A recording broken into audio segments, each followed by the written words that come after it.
Hornby's original Class 43 HST in the East Coast Trains livery was based on the 2008 tooling and was a specially featured model for the long since defunct Modelzone retail chain. It had the highest specification of any Class 43 HST in its day and was a truly superb model. Hornby's latest incarnation is part of their standard range now, based on the 2022 retooling.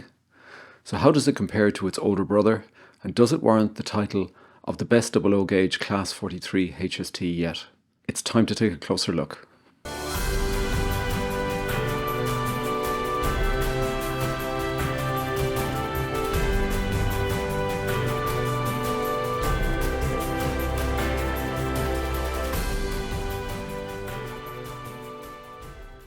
Thanks for joining today's review.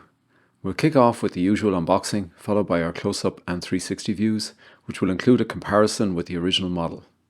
We'll then get into a running session, followed by our usual summary, scoring, and final recommendation. Okay, let's get into it.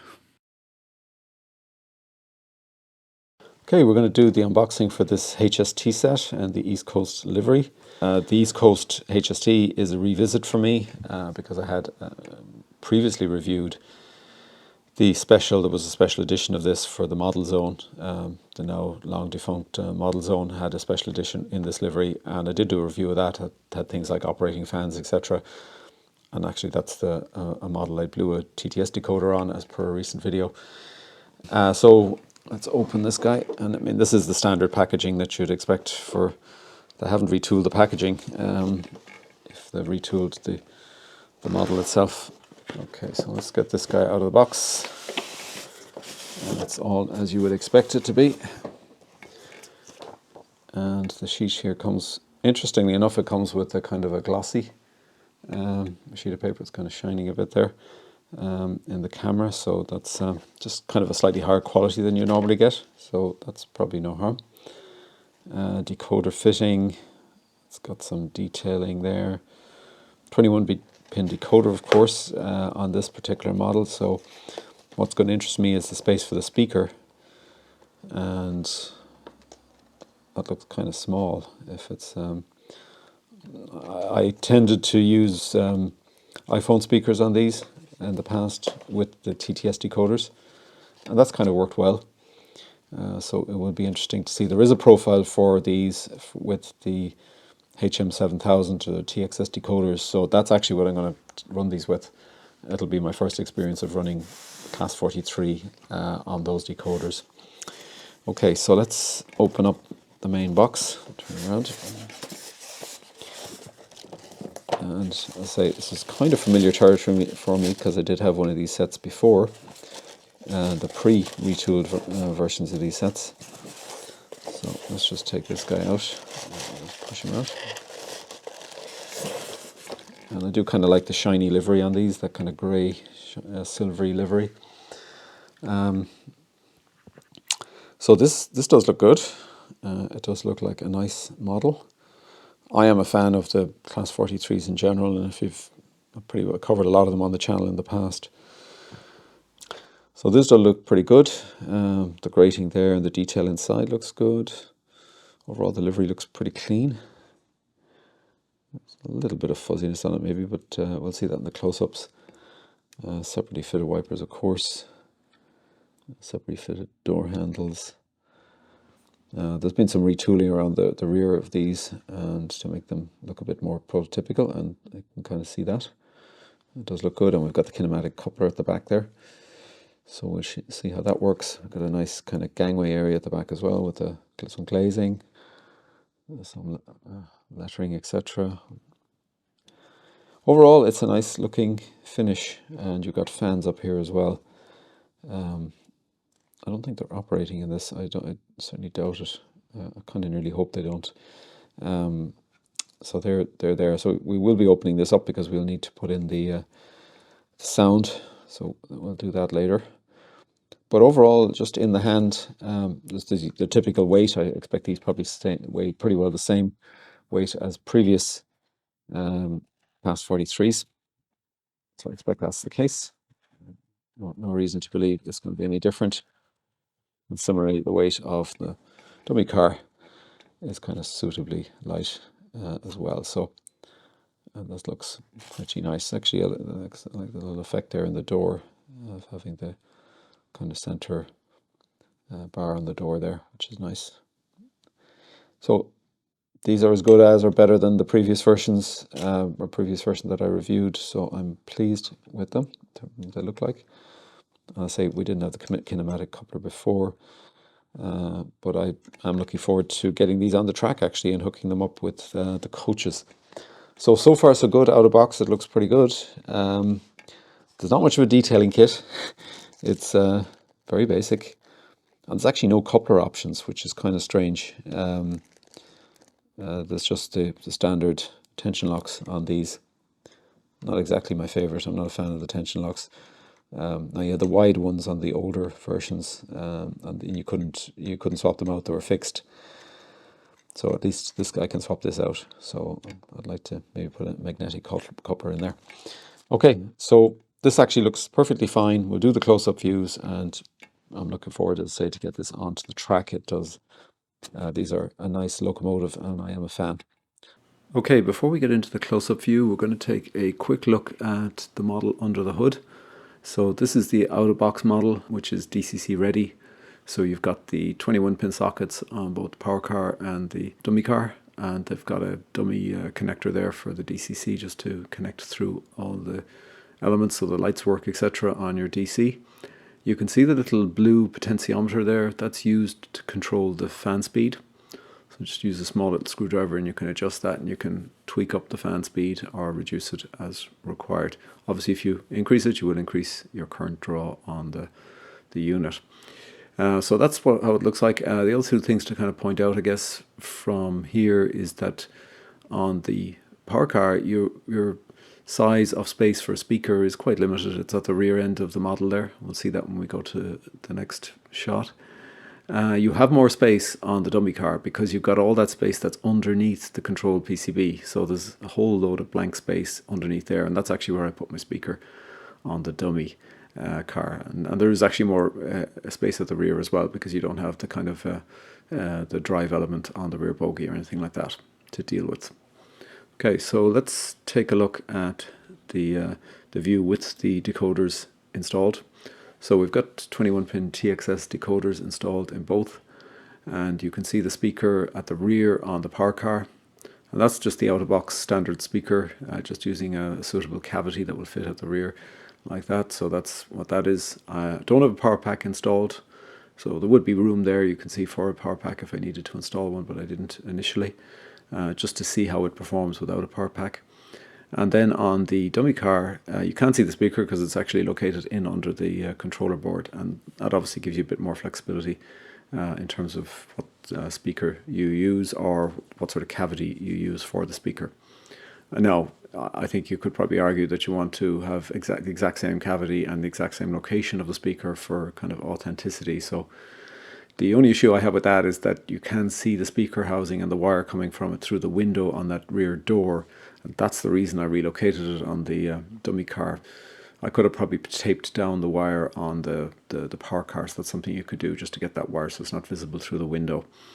So just something to keep in mind. So just giving you a quick look at the inners, and we'll go on with the rest of the review.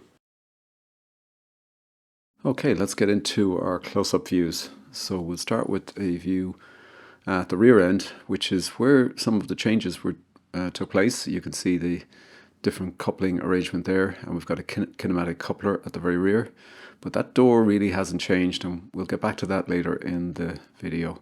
That was something that was supposed to be addressed. Going along the body here, the underbody detail is pretty well identical to the older model, and it's a good level of detail. I've always been happy with it.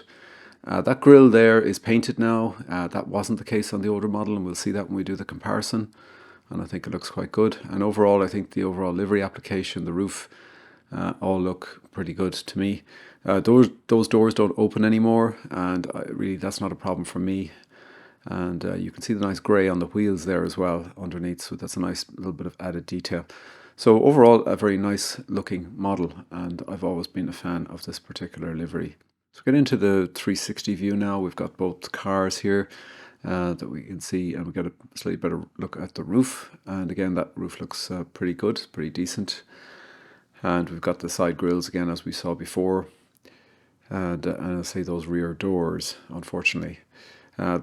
You can see the two different coupling options here now. So I've actually put a magnetic coupler into the dummy car there, and I've actually fitted that in the main car as well for the running session, but just to show the two differences.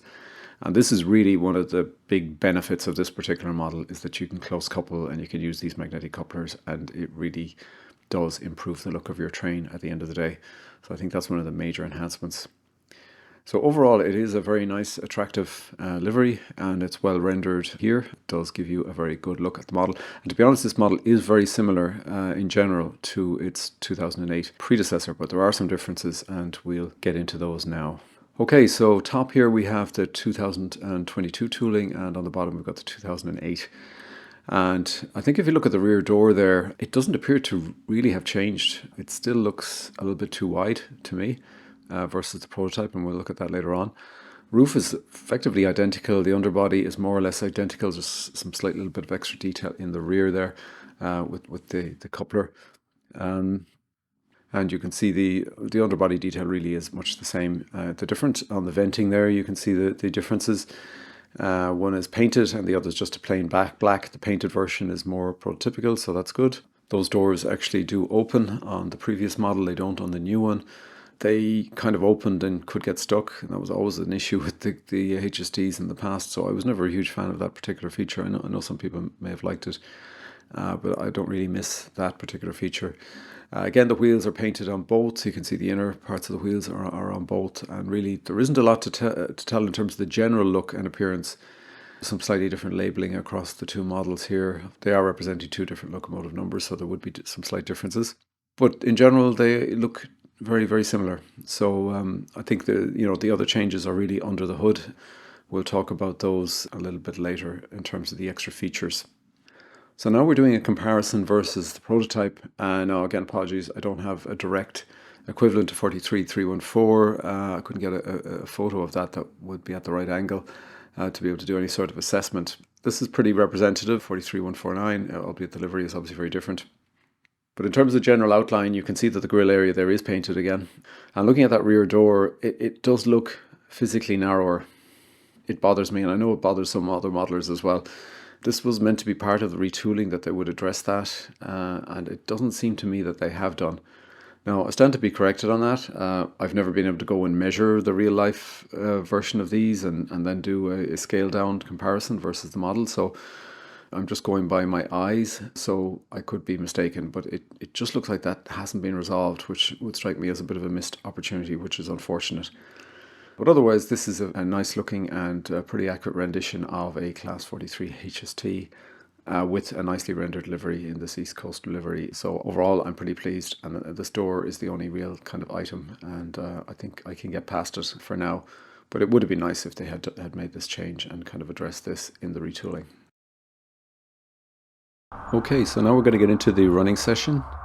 So we're kicking off here, just starting off slowly. We'll speed up very quickly.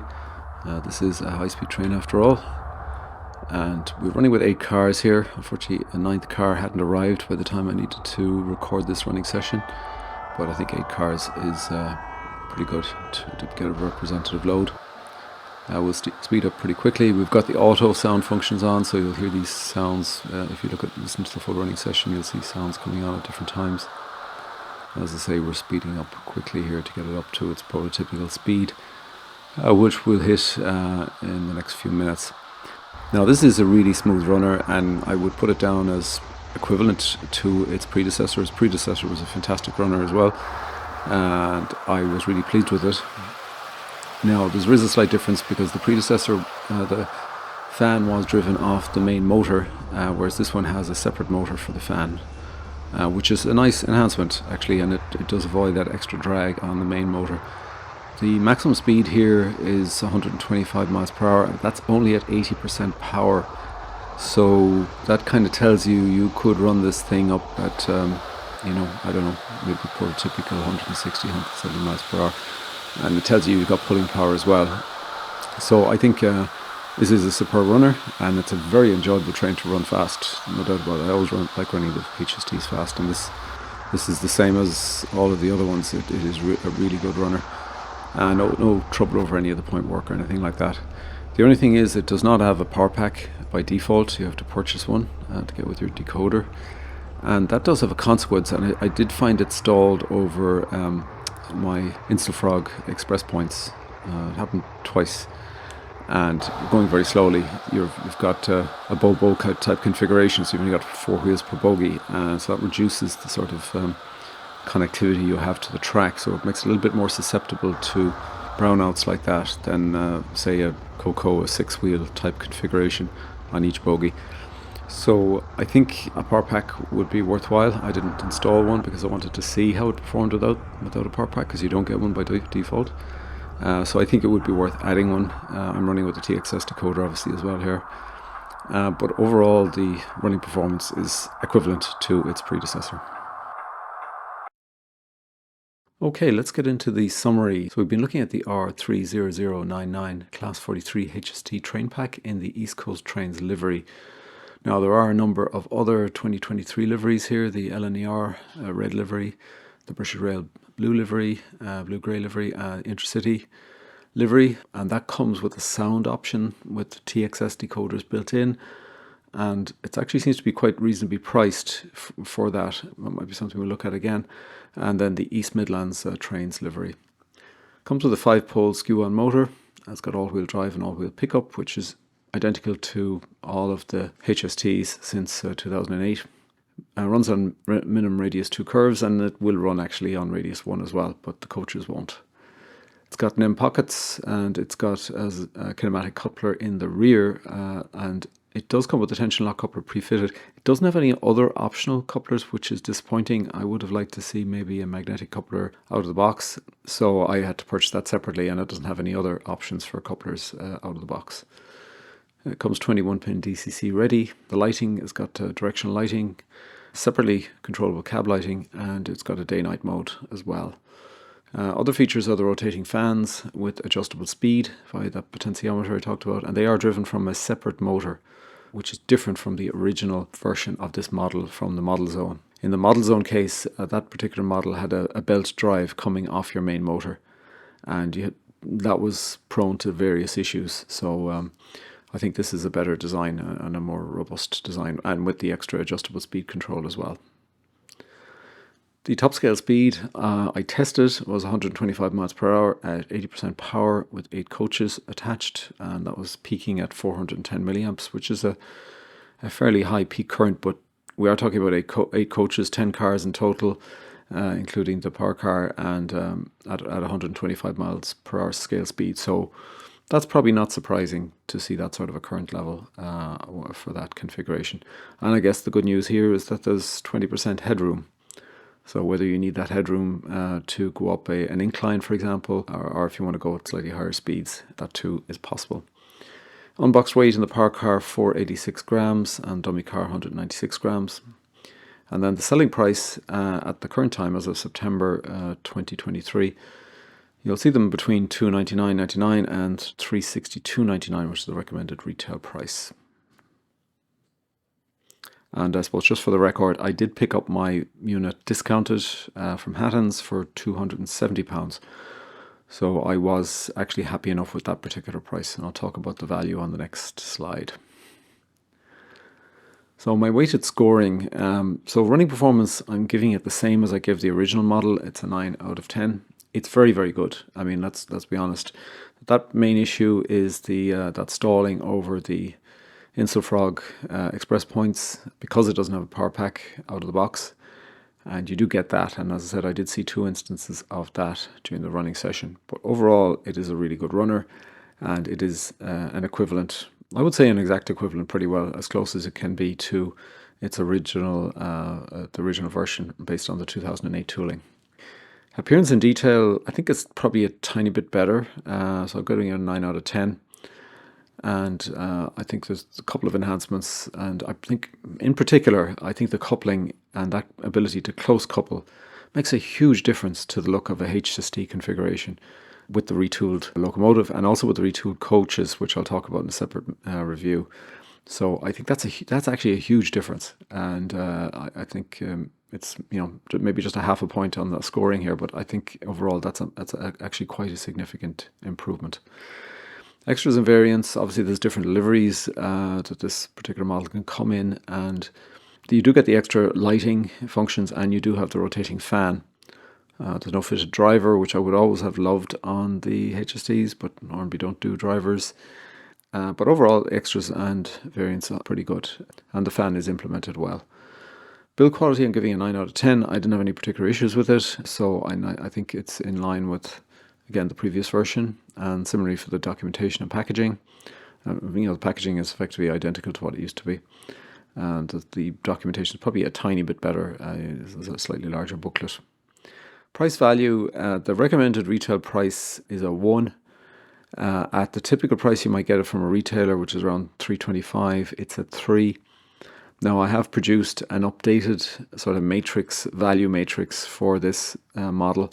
I did do a value matrix for the older tooled version of the HST, and which I did in a separate review, and I'll actually stick a link to that review in the description. But I have revised that now based on the enhancements in this model, because it does have a few enhancements over the earlier model, and I think that does warrant a slightly higher price. Still, it's not good value at this sort of price level. 3 is really low, and that gives you an overall score of 8. And then when you take out the price value score, it goes up to a 9, which tells you it's a very good model, but it's at a very bad price. And that's kind of my main issue with it. So if you can get it discounted like I did, that's absolutely fine. I think some people will just want the model and they'll just pay the money anyway, and that's fine as well. So, but I don't think it's good value at its recommended retail price or at its typical selling price. So the next slide is a weighted scoring comparison with the 2008 tooled version and the new version. I think you can see the differences here. The appearance in detail, there is a bit of an uplift. There's a bit of an uplift in terms of the extras and variants. And also the build quality is the same, the packaging documentation is the same, and the price value of that original model was better value than today. So Hornby did undergo significant increases in the price of their HSTs over the last 10 years, and that's kind of put it from a place where it's in pretty good value. Again, it would depend on where and when you'd get it, but it was certainly better value in its day than the current model is at the current pricing that you typically pay. So that's unfortunate. I guess when you look at the overall scores then, the new model, actually when you exclude the price aspect, is better. It's a 9 versus an 8.7. And I think that's fine. I think it is a better model. I think the close coupling aspect, 21-pin DC decoder, the better fan implementation, I think these things, and better lighting as well, better lighting control, I think these things do make it a better model than that original model. It doesn't have the doors that can open and close. That really doesn't make any real great odds to me. It might affect some people. But overall, I think it is a superior model. And I think this retooled model, and they're in different liveries, not just this livery, I think is the best HST that Hornby have ever produced. In particular, as I say, I think the ability to close couple now, getting rid of that awful ugly coupler in the rear, and being able to use like a magnetic coupler now and close couple with similar coaches, I think is a huge plus and makes this look a really good train compared to the previous 2008 version. So in my assessment, it is the best 00 gauge class 43 HST that we have.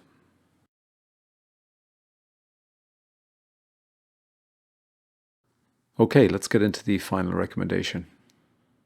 Hornby's retooled Class 43 HSTs address a lot of the issues on the 2008 based versions, and in general I would see them as improvements over their predecessors, including this East Coast version. The running performance is identical and provides one of the most satisfying high-speed running experiences you'll ever find on any railway model. The new close coupling capability gives a much better look on the track, and the other incremental enhancements are all positives. The rear door still doesn't look right, however, so this looks like a missed opportunity. Still, having compared this with its predecessor, which was a splendid model in itself, I don't have any hesitation in confirming that this is the best Class 43 HST for 00 gauge that money can buy. And this brings me to my main issue with this model, that of value. Even with my recalibrated value scoring, this is an expensive model at both its RRP and its typical selling price. Still, when all things are considered, I can't but recommend this model, with the caveat that you should watch out for discounted stock over the coming months. The original Modelzone Special Edition in the East Coast Trains livery was a magnificent model, and I'm happy to say that its replacement is every bit as good a model, along with some nice enhancements. Combined with the retooled coaches, which I will cover in my next review, the HST trains you can build in 2023 are the best representations of their real-life counterparts that we've ever had in 00 gauge. If you have one of the retooled Class 43 HSTs from Hornby, how have you found it? Did you have any issues with it? Let me know your thoughts in the comments. So thanks for joining today. Please drop a like if you found this video of use. I'll hopefully see you on the next one. And in the meantime, take care and happy modelling.